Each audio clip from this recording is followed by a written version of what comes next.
অপাৰেশ্যনটো কৰিবই লাগিব ছাৰ। মই আৰু বেলেগ উপায় দেখা নাই। কিন্তু আপোনাৰ একোৱেই হোৱা নাই।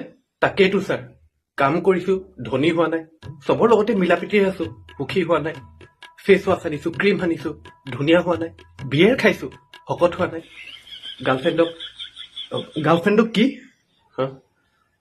বন্ধুকটো আৰু অকমান দীঘল লাগে। তাই ছেটিছফাই হোৱা নাই। তাইক মোৰ নাম্বাৰটো দি দিব। হা? নাই নাই, একো নাই। একচুৱেলি প্ৰথম অৱস্থাত ময়ো আপোনাৰ নিচিনাই বুৰ্বক, মূৰ্খ, হেবাং, বেলপুং হ'ব নেকি ছাৰ? আৰু দুটা শব্দ, ফৈৰা আৰু বকাচোদা আছিলো। কিন্তু সময়ৰ সোঁতত সকলো সলনি হৈ যায়।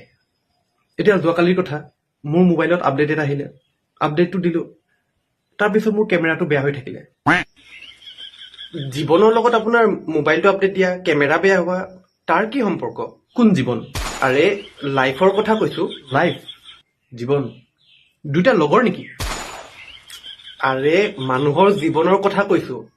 তাৰ লগত আপোনাৰ মোবাইলটো আপডেট দিয়া, কেমেৰা বেয়া হোৱা, সেইটো কি সম্পৰ্ক? সম্পৰ্ক একো নাই, মই এনেই কৈ আছিলো। মোক কথা পাতিবলৈ মন গ'লে মই এনেই যি টি কৈ থাকো। মোৰ অপাৰেশ্যনটো আপুনি কৰিব নে নকৰে? আৰে আপোনাৰ একো হোৱাই নাই, অপাৰেশ্যন কিহৰ কাৰণে কৰিবলৈ? আৰে মোৰ গাৰ্লফ্ৰেণ্ডে আইফোন এটা বিচাৰিছে। কৈছে যে আধা পইচা মই দিম, আধা পইচা তুমি দিবা।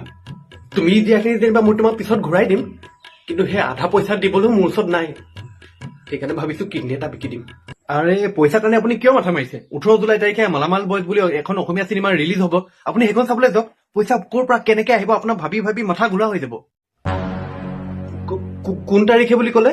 18 জুলাই মালামাল বয়জ। পইচা আহিবতো না? চিয়ৰ। আৰে নাহিলে আপোনাৰ গাৰ্লফ্ৰেণ্ডক মই ছেটিছফাই কৰিম। ডিল। কেৰেলা।